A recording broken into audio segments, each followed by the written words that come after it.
TikTok, platform media sosial populer yang dimiliki oleh perusahaan Tiongkok ByteDance telah menghadapi tantangan hukum yang signifikan di Amerika Serikat atas masalah yang terkait dengan keamanan nasional dan privasi data. Gugatan hukum TikTok di AS dimulai pada Agustus 2020 ketika Presiden Donald Trump saat itu mengeluarkan perintah eksekutif mengenai masalah keamanan nasional dan menuntut ByteDance, perusahaan induk TikTok di Tiongkok untuk menjual operasinya di AS dalam waktu 90 hari atau menghadapi larangan operasional. TikTok segera mengajukan gugatan, dengan alasan bahwa tindakan pemerintah tersebut tidak memiliki bukti dan melanggar proses hukum. Pada September 2020, seorang hakim federal memblokir perintah yang akan menghapus TikTok dari toko aplikasi, tetapi pada Oktober putusan pengadilan lainnya mencegah larangan operasional penuh.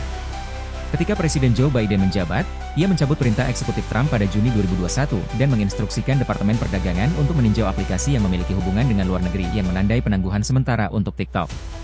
Namun, pengawasan atas hubungan TikTok dengan ByteDance tetap ada. Pada bulan Desember 2022, DPR AS melarang TikTok di perangkat pemerintah, dan Presiden Biden menandatangani undang-undang terkait hal itu yang meningkatkan tekanan pada platform tersebut.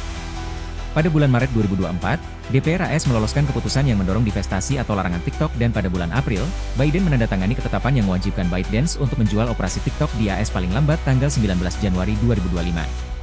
TikTok menanggapi dengan mengajukan gugatan lain, dengan menyatakan bahwa undang-undang baru tersebut melanggar hak amandemen pertama dengan menekan kebebasan berbicara 170 juta penggunanya di AS.